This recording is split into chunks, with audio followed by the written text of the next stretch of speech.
Hello friends, today we are going to study about forms of business organization, chapter 2.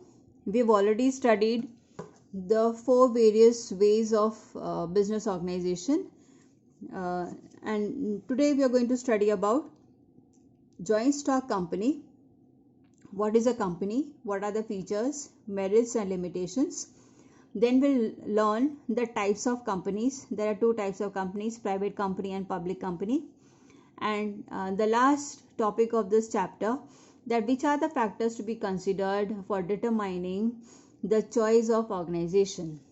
So let's go to joint stock company. A company is defined as an association of persons which has been formed to carry out business, and such a company has a separate legal status.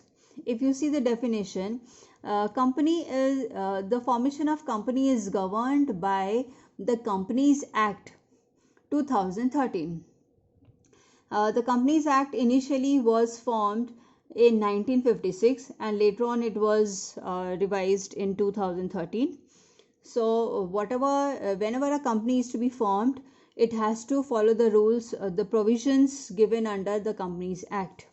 And such Companies Act requires the company to be incorporated according to its provisions.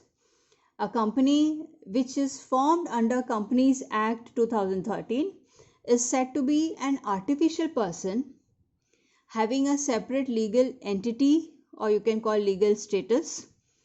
It has a perpetual succession and it has a common seal. So a company is an artificial person which has a separate legal entity or legal status. It has a perpetual succession, means it can remain for a long time, and it has its own common seal. Now, whenever a company is formed, it is an association of persons. So the capital is brought by different members together, and the people who bring in such capital, they are given in return, they are given the amount of money which is brought by such members is divided into small parts called shares. Suppose a member has contributed 5,000 rupees, and if each and this 5,000 amount will be divided into shares of 10 rupees each. So if one share, it is divided into smaller parts, so 5,000 amount divided into each share of 10 rupees means he has bought 500 shares of 10 rupees each, making 5,000 as capital. So such small parts are called as shares. So if a share is of 10 rupees, we can say that the member has bought 500 shares of 10 rupees, and thereby the capital contributed by the member is 5,000. And such member is called as a shareholder. So such members who have contributed the capital in such a form of organization which is under Companies Act 2013, then such a member who has bought the shares is called as shareholders. And now shareholders have a benefit. They are called as owners of the company because the capital is basically brought by them. So they are given the privilege of being called as owners. And it's not only because they brought in capital, but they have a voting right towards any important decision is to be taken related to the affairs of the company. So the shareholders have a right to vote in favor or against any of the decision that has to be taken by the company. So they exercise an indirect, and this way we say they exercise indirect control over the business because they have the voting right. Now shareholders also have one more benefit, that they can transfer their shares. This is shares, shares, that the shareholders can transfer their shares to another person, and they can transfer their shares in case of public company, which we will learn later. So there are two types of companies, private company and public company. So in case of public company, shareholders will be able to transfer their shares to another person. So whenever a shareholder wants to get his investment back, so he can sell that share and get the money. So he will share to any other person who's interested in buying, and thereby the new member will be the person who has bought the shares from him. But this cannot be done in private companies. And there is a board of directors in a company. So the shareholders, amongst the shareholders, like in cooperative society also, we constitute a managing committee amongst the members. The same way, amongst the shareholders, a managing body will be elected by the shareholders, and this managing body will constitute of directors, which is called as group of such directors is called as board of directors, and they take all the important decisions related to the company. Now, features of joint stock company means any company. What are the features? As we've already defined here, it is an artificial person. So we need to understand in detail what do you mean by artificial person, what is separate legal entity, how is the formation done, why is it a perpetual succession, how is it controlled, what is the liability, and what is the common seal, and what kind of risk is borne, to what extent is the risk borne in company. So artificial person, a company is said to be an artificial person. Why? Because a person, like a person, the company will be able to enter any contract. It can sue, it can take any legal action against any person or any other company, or it can also buy some property on its own in the name of company. It can borrow money, but so it can do whatever a person, like a person can do, but because it cannot run and talk and behave like a person, so it is called as artificial person. Next is, it has a separate legal entity.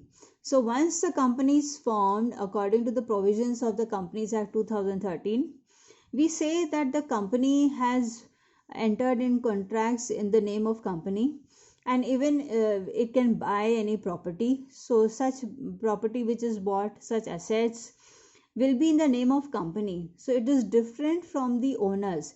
If any asset is in the name of company, the shareholders cannot claim those assets in their own name. They cannot, the asset, it doesn't become the asset of the shareholders. So here there is a distinction made between the shareholders, the owners, and the company. So any asset or liability in the name of company will be distinct from the holdings of the members.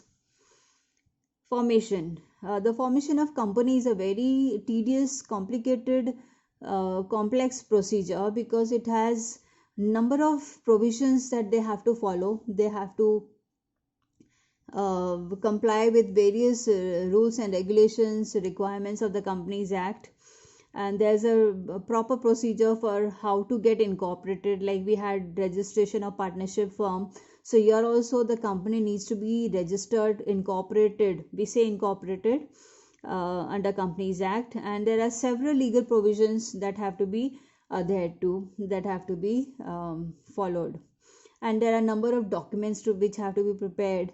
There are many officials who have to be assigned, the portfolios who will be liable to sign the documents and take the responsibility, and see that the details given in the documents are true and verified.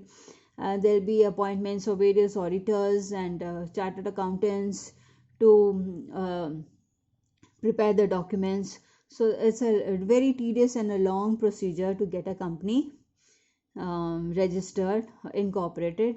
But there are many benefits also once the company is formed, and the incorporation of company is compulsory.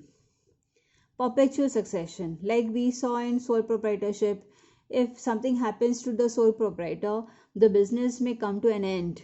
But here in the company, since the members are at large numbers, if any of the member is affected, so it may not affect the company as such, and the company will have its own existence. It can continue its existence and continues the operation of the business.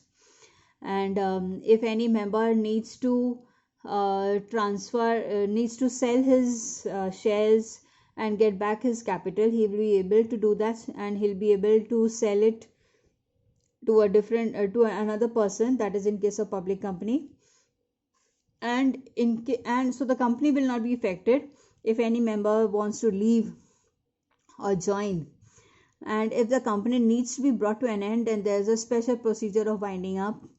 And hence, on a large scale, if few members want to leave or want to transfer the shares, that is possible without affecting the operations of the business. So we say it is perpetually, means it is in existence for a long period of time, almost for an endless period. Control. Now the board of directors, which I have written BOD in short, board of directors will control the affairs of the company, and they will also appoint the top managerial officials for running the business. And these directors will be accountable to the shareholders. So all the major tasks, all the major decisions will be taken at the board by the directors, but the directors will not be involved into the day-to-day affairs of the company. Liability. The liability of members is limited. So the members, the shareholders, have a limited liability. They can enjoy limited liability. So in case of any debts to be paid off, wherever the company is not able to pay the dues from its own assets, if there are creditors who need money to recover from the company's assets, and if the company's assets are not enough, they can only use the capital paid by the members, but they will not make use of the members' personal assets.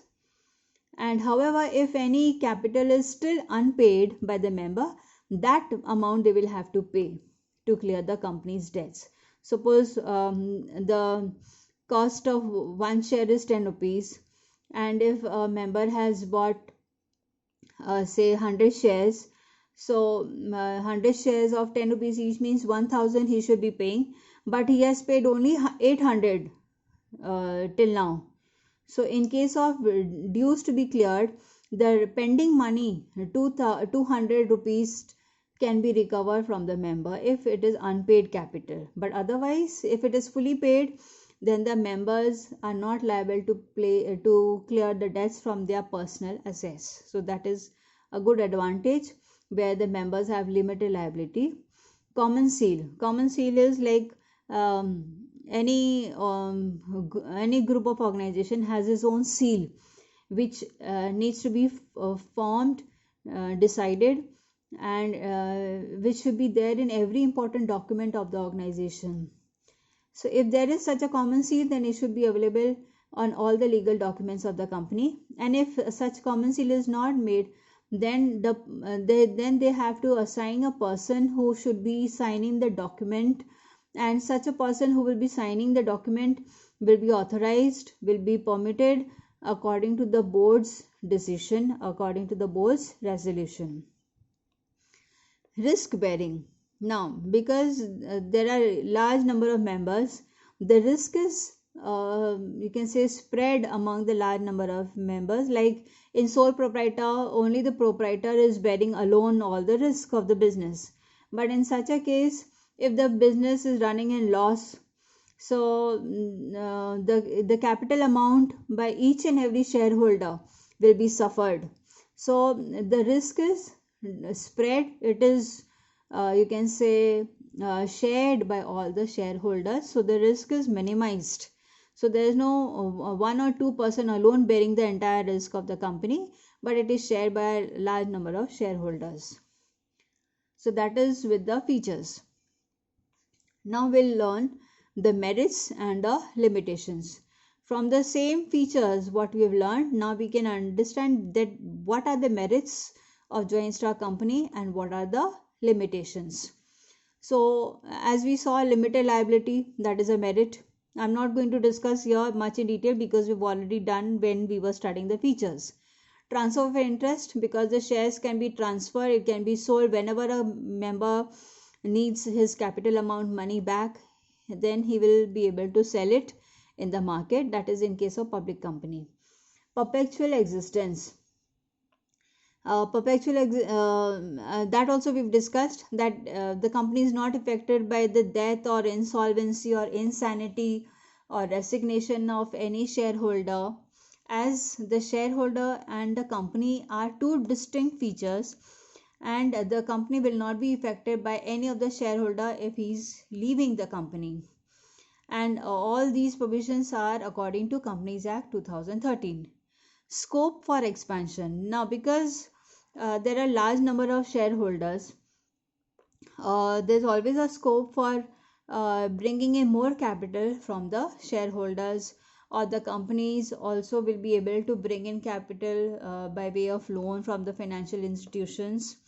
So the scope of expansion is much more in this case compared to sole proprietorship or partnership firm. Professional management, because in a company there is a board of director which will formulate top management. They will assign different managerial officials which are according to their qualification and expertise, and we can get the professional services from them. So this can be managed much better way with the professional services as compared to what we get the services in the sole proprietorship or in HUF type of organization, or even partnership, or even cooperative societies. Then joint stock company has somehow some limitations. As we said, the formation procedure is very complex. Lot of provisions have to be followed, lot of documents have to be made, many officials have to be appointed, and there are many legal laws which have to be taken care of. Lack of secrecy, because the provisions of Companies Act requires regular publishing of the company of the accounts, financial records. There are various institutions, banks, financial institutions. There are the public, the shareholders who have to be given the details of the finance records. So because a lot of information has to be brought out in public, there's hardly any secrecy as to the operations. So that freedom is less in case of company, freedom to work on their own. And so in this case, a lot of things become disclosed with the rival industrialists.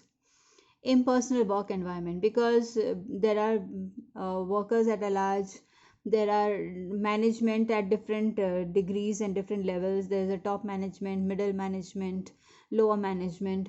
So they are not able, and because it's a large scale business in many companies, they're not able to make any personal contact with their suppliers, their creditors, their customers. And because of lack of personal contact, it has an impact in the business. Numerous regulations, again number of legal laws have to be followed, because if they are a public company, they have to follow SEBI rules, that is for the Securities Exchange Board of India. And they have to again there are taxation rules, auditing. Then there are annual general meetings formed for the meeting with the shareholders. So a lot of regulations have to be followed. So it becomes very complicated to operate within these rules. Delay in decision making, again because a lot of officials involved, also because the shareholders also have their rights to vote and take part in decision making. Many times in case of important decision making, there is a delay. Oligarchic management. So though the company is working in a very democratic form, where the shareholders are given the voting rights and take part in the important decision making procedure, But at many times what happens is, because it's a large number of shareholders and many shareholders do not have much knowledge about the working of the company, sometimes many shareholders do not attend a meeting, or they do not take part in the decision making. So in reality what happens is, only a small percentage of shareholders attend the meetings, and this way many times the board enjoys all the freedom, and the shareholders are not able to exercise it. So that is the limitations. Understanding the merits and limitations, I end this video now, and in the next video we will discuss the types of companies. Thank you.